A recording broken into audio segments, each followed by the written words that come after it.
You got to tell the whole story.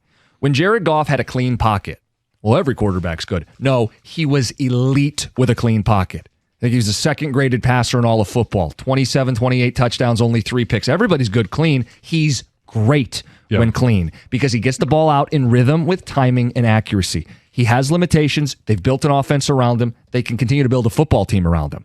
I think that was part of what this year proved. Well, it proved, okay, they hit a home run with Laporta. That adds another weapon. They hit a home run with Gibbs. That adds another weapon. They added Montgomery last year.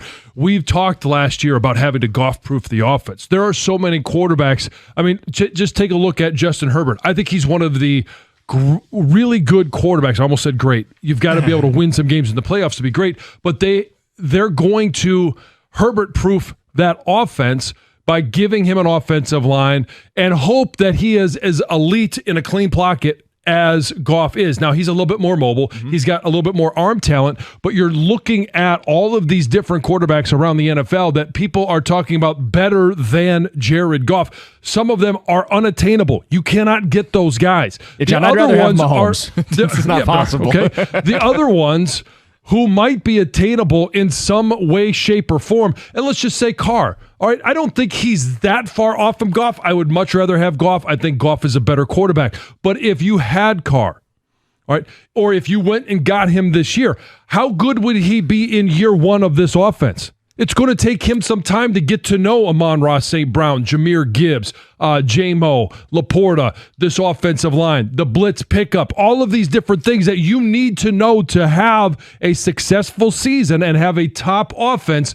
It takes time. What did it do for Jared Goff in his first year? Now, there wasn't a lot of talent around him, but it was a horrific offense. Now, some of it was Anthony Lynn, some of it was the roster, but we saw when Dan Campbell took over the play calling, all of a sudden, hey, they go 3-3 in their final 6? Stabilized, yep. The next year, okay, they started off rough, 1-6, but once they got a rhythm under this Ben Johnson offense, and correct me if I'm wrong, Ben Johnson's back, right? Yeah, yes, John, he is. You have an elite offense since that 1-6 start. Yeah, going on a year and a half plus the postseason, damn near 2 seasons. And you haven't lost back-to-back games. And again, I think a lot of that is the credit to the overall roster, clearly, but Goff is part of that. Let's get Terry in Detroit involved this morning. Terry, you're on 97.1. I see the cap is important in making that happen, this new culture of winning. I love golf, but the second thing I want to say is 2 number 1 picks, 2 and 1 number 3 pick for golf. We did it with Stafford. We can do it with golf. And number 3, I want to say, if you fantasize for a minute and we're sitting there and that happened, Goff is out, okay? We're looking at 55, 60 million in cap space. We're looking at the ability to manage properly for the next 2-3 years to keep all of our good draft picks.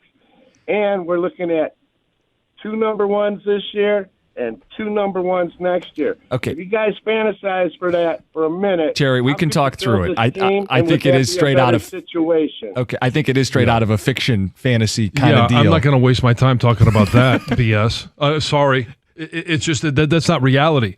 And I understand, fantasizing over trading your quarterback for 2 number 1s. Again, there's no guarantee in a draft whether it's Drake May, it's Caleb Williams. I don't care who the quarterback is, that they're going to be as good as Jared Goff. And we're looking at a window now where you can go win a Super Bowl. I don't want to sit here and wait for year 2 or year 3 of a quarterback, hoping that in year 2 he's going to be good enough to be a Super Bowl quarterback. And I'll say this today. His concerns about the salary cap, it's not the first caller to bring it up. I am fully of the belief that they can pay Jared Goff, Amon-Ra St. Brown, Penei Sewell, and Aiden Hutchinson. I think you can fit all 4 on a cap that continues to rise by restructuring and playing the game.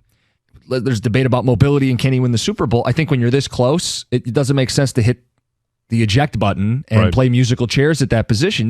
They could extend him 4 or 5 years and find out 2 or 3 years in that he's not the guy, but I think at this point, it's the girl you brought to the dance. You dance with her. You see what you can get out of this. 248-539-9797. I find the people that don't want or they're not willing to buy into Jared Goff, they have the one flaw that he has, and you can call, some people call it a flaw, others would say it's not that big a deal. The one thing that they are looking for, those that want to move on from Jared Goff, they simply want a mobile quarterback. Goff is never going to be that. And since he's never going to be that, I think there's a percentage of fans that will never come around to Jared Goff. And I think even if he gets to a Super Bowl, say he loses that Super Bowl, they're going to say, just like the Rams. Yeah, it's just like the Rams. It's just, we need to have a mobile quarterback.